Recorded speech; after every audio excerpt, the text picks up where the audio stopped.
کہ اگر ان بچوں کو مالیاتی شعور سے دوران تعلیم بیگانہ رکھا گیا اور یہ فرض والدین کے ذمہ چھوڑ دیا گیا کہ وہ اپنے بچوں کو اقتصاد کے بارے میں بتلائیں، جن میں سے زیادہ تر یا تو غریب ہوں گے یا غربت کی طرف بڑھ رہے ہوں گے، کیونکہ میرے 2 با اثر باپ تھے، میں نے ان دونوں سے سیکھا۔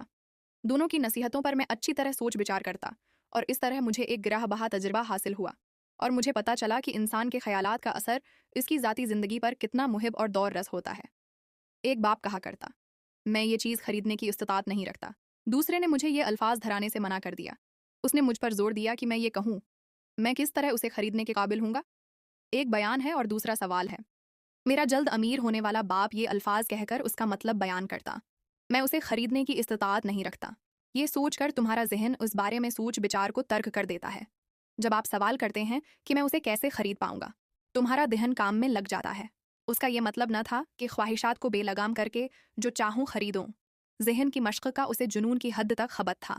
جو دنیا کا طاقتور ترین کمپیوٹر تھا، میرا ذہن روز بروز طاقت پکڑ رہا ہے کیونکہ میں روزانہ اسے ورزش کراتا ہوں۔ جوں جوں طاقتور ہوگا میں زیادہ پیسہ بناتا جاؤں گا۔ یہ جواب کہ میں اسے خریدنے کی طاقت نہیں رکھتا، ذہنی سطح کی علامت ہے۔ دونوں ہی باپ بہت محنت کرتے ہیں، مگر ایک باپ کی عادت تھی کہ جب پیسے کا معاملہ درپیش ہوتا تو وہ لا تعلق ہو جاتا اور اپنے ذہن کو صلاح دیتا، اور دوسرا اس وقت متحرک ہو جاتا۔ اس کا نتیجہ یہ برآمد ہوا کہ آخر کار ایک دولت مند ہوتا گیا اور دوسرا مفلس۔ یہ بالکل اسی طرح ہے کہ ایک شخص روزانہ جم میں جا کر ورزش کرتا ہے اور دوسرا گھر میں آرام کرسی پر بیٹھ کر ٹیلی ویژن دیکھتا ہے۔ جس طرح ہر روز باقاعدگی سے ورزش کرنے سے جسم مضبوط ہوتا ہے، صحت اچھی ہوتی ہے، اس طرح روزانہ ذہنی ورزش سے انسان کا ذہن مضبوط ہوتا ہے اور دولت میں اضافہ ہوتا ہے۔ سستی صحت اور ذہن دونوں کے لیے ضرر رساں ہے۔ میرے دونوں باپوں کا نظریہ ایک دوسرے کی ضد تھا۔ میرے ایک باپ کا عقیدہ تھا کہ دولت مندوں کو زیادہ ٹیکس ادا کرنے چاہیے تاکہ غریبوں کی خبر گہری ہو سکے۔ دوسرا کہتا تھا ٹیکس کی ادائیگی سے ان لوگوں کو سزا دی جاتی ہے جو دولت پیدا کرتے ہیں، اور ان لوگوں کو نوازا جاتا ہے جو کچھ نہیں کرتے اور بیکار میں وقت ضائع کرتے ہیں۔ ایک کا مشورہ تھا محنت سے پڑھائی کرو تاکہ کسی اچھی فرم میں ملازمت مل جائے۔ دوسرا یہ صلاح دیتا محنت سے پڑھائی کرو تاکہ کسی اچھی فرم کو خرید سکو۔ ایک کہتا میری تنگی کی وجہ یہ ہے کہ میرے بچے ہیں۔ دوسرا کہتا مجھے ہر صورت دولت کمانی ہے کیونکہ میرے بچے ہیں۔ ایک عشائیہ کے دوران پیسے کے بارے میں بات چیت کی حوصلہ افزائی کرتا، دوسرا کھانے کے دوران اس قسم کی گفتگو کی حوصلہ شکنی کرتا۔ ایک کہتا جب پیسے کا معاملہ ہو تو بہت احتیاط کرو، خطرات مول نہ لو۔ دوسرا کہتا خطرات سے نبرد آزما ہونے کی اہلیت پیدا کرو۔ دوسرا کہتا خطرات سے نبرد آزما ہونے کی اہلیت پیدا کرو۔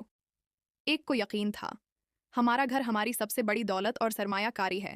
دوسرا کہتا میرا گھر اضافی بوجھ ہے اور اگر صرف یہی ہماری سرمایہ کاری ہے تو مصیبت کا اندیشہ ہے۔ دونوں وقت پر اپنے واجبات ادا کرتے، ایک شروع میں ادائیگی کرتا، دوسرا سب سے آخر میں۔ ایک کا خیال تھا کہ حکومت یا کمپنی ہماری ضروریات کی دیکھ بھال کرے، اسے ہر وقت تنخواہ میں اضافے کی فکر رہتی۔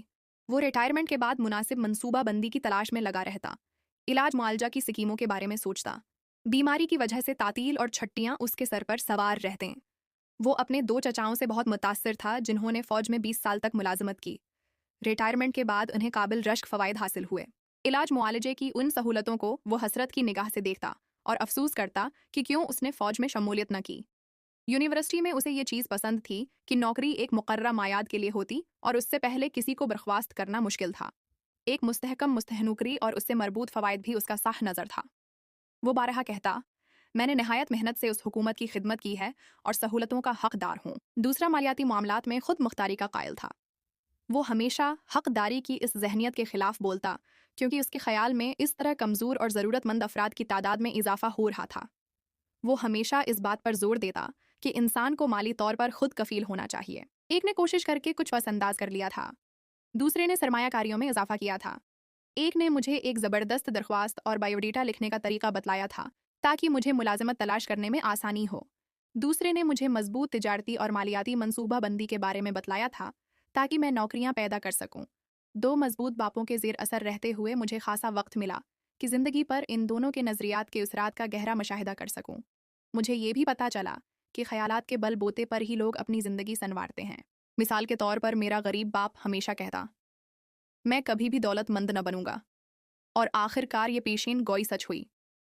اس کے برعکس میرا امیر باپ ہمیشہ خود کو دولت مند تصور کرتا۔ وہ کہا کرتا میں امیر آدمی ہوں اور امیر لوگ یہ نہیں کرتے، وہ نہیں کرتے۔ ایک دفعہ اسے سخت خسارہ ہوا اور وہ تقریباً کنگھال ہو گیا۔ اس کے باوجود وہ خود کو دولت مند گردانتا رہا۔ وہ خود کو حوصلہ دینے کے لیے یہ کہتا رہا غریب ہونے اور کنگھال ہونے میں فرق ہے۔ پیسے کا فقدان وقتی ہے جبکہ غربت غیر محدود ہے۔ میرا غریب باپ بھی کہتا مجھے دولت سے دلچسپی نہیں یا اس کی سوچ بے فائدہ۔ میرا امیر باپ کہتا دولت طاقت ہے۔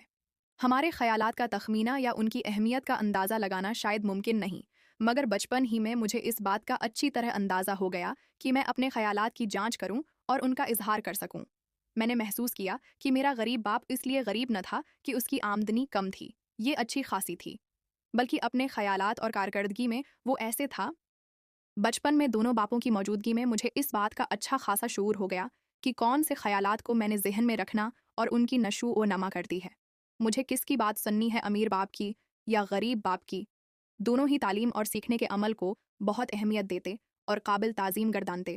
ان کا اختلاف صرف اس بات پر تھا کہ دوران تعلیم زیادہ زور کس پر دینا ہے۔ ایک مجھے پڑھائی کے دوران محنت کی تلقین کرتا تھا کہ میں اچھے نمبر لے کر کامیاب ہوں، مجھے باعزت نوکری ملے اور میری تنخواہ معقول ہو۔ وہ مجھے پیشہ ورانہ تعلیم دلانے کا خواہش مند تھا تاکہ میں اٹارنی بن جاؤں، اکاؤنٹنٹ بنوں یا بزنس اسکول سے MBA کروں۔ دوسرا مجھے دولت مند ہونے کے لیے محنت سے پڑھنے کا مشورہ دیتا۔ وہ چاہتا تھا کہ میں دولت کے معجزاتی اثرات کے بارے میں جانوں، اسے کیسے حاصل کیا جاتا ہے اور کارآمد بنایا جاتا ہے۔ وہ کون سے طریقے ہیں جن سے اسے تابع فرمان بنا کر مزید دولت پیدا کی جاتی ہے۔ وہ بار بار کہتا میں پیسے کے لیے کام نہیں کرتا، پیسہ میرے لیے کام کرتا ہے۔ 9 سال کی عمر میں نے فیصلہ کر لیا کہ اپنے امیر باپ کی نصیحت کو پلے باندھ لوں اور اس پر عمل کروں۔ اس انتخاب کے بعد میں نے اپنے غریب باپ کی نصیحتوں کو پس پشت ڈال دیا، حالانکہ وہ بے تحاشا پڑھا لکھا انسان تھا۔ رابرٹ فراسٹ میرا پسندیدہ شاعر ہے۔ مجھے اس کی بہت سی نظمیں اچھی لگتی ہیں، مگر جسے سب سے زیادہ پسند کرتا ہوں وہ ہے The Road Not Taken۔ میں روزانہ اسے دہراتا ہوں۔ غالباً یہ راستہ میری توجہ کا زیادہ طالب تھا کیونکہ اس پر گھاس اگی ہوئی تھی اور قدموں کے نشان نہ تھے، مگر جب میں ذرا آگے گیا تو اس پر بھی خاصی آمد و رفت کے اثرات تھے، اور ایک دن تک مسلسل میں اس راستے پر چلتا گیا اور راستے راستوں سے ملتے گئے، اور اب واپسی ممکن نہ تھی۔ ایک مدت کے بعد آ بھر کر میں یہ کہوں گا کہ جنگل میں 2 راستے تھے اور میں اس راستے پر چلا جس پر آمد و رفت بہت کم تھی، اور صرف اس انتخاب سے میری زندگی پر اہم اثرات مرتب ہوئے۔ اب ہم اس کتاب کے پہلا سبق پڑھیں گے۔ پہلا lesson, The rich don't work for money۔ غریب اور متوسط طبقے کے لوگ صرف تنخواہ کے لیے کام کرتے ہیں اور پیسوں کے پیچھے بھاگتے ہیں۔ اس کے برعکس امیر لوگ ایسا نظام بناتے ہیں کہ پیسہ ان کے لیے کام کرے۔ وہ اپنے جذبات، خوف اور لالچ کو قابو میں رکھ کر مالیاتی تعلیم حاصل کرتے ہیں۔ دوسرا lesson, Why teach financial literacy۔ یہ جاننا ضروری نہیں کہ آپ کتنا کماتے ہیں، بلکہ یہ جاننا ضروری ہے کہ آپ کتنا بچاتے ہیں اور اسے کتنا اخراجات بڑھاتے ہیں۔ آپ کو آمدنی اثاثے اور واجبات کا فرق معلوم ہونا چاہیے۔ امیر لوگ اثاثے جیسے ریل اسٹیٹ کاروبار خریدتے ہیں، جبکہ غریب لوگ صرف ایسے اخراجات کرتے ہیں جو ان کی جیب سے پیسہ نکالتے ہیں۔ تیسرا lesson, mind your own business. اس سے مراد یہ نہیں کہ آپ اپنی نوکری چھوڑ دیں، بلکہ یہ ہے کہ آپ اپنے اثاثوں کے کالم کو مضبوط کریں۔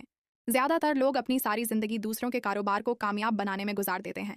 آپ کو اپنے اثاثے بنانے پر توجہ دینی چاہیے۔ چوتھا lesson, The history of taxes and the power of corporations۔ امیر لوگ کارپوریشنز اور ٹیکس کے قانونی قوانین کا درست استعمال کرتے ہیں۔ کارپوریشنز امیروں کو اپنے اخراجات ادا کرنے کے بعد ٹیکس دینے کی سہولت دیتی ہیں، جبکہ عام ملازم ٹیکس کٹنے کے بعد بچی ہوئی رقم سے اخراجات چلاتا ہے۔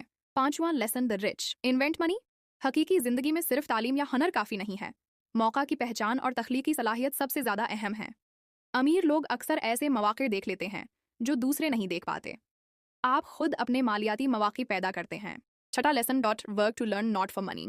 جوانی میں آپ کو صرف زیادہ تنخواہ والی نوکری نہیں ڈھونڈنی چاہیے، بلکہ ایسی مہارتیں سیکھنی چاہیے جو آپ کو مستقبل میں امیر بنا مارکیٹنگ سکھیں۔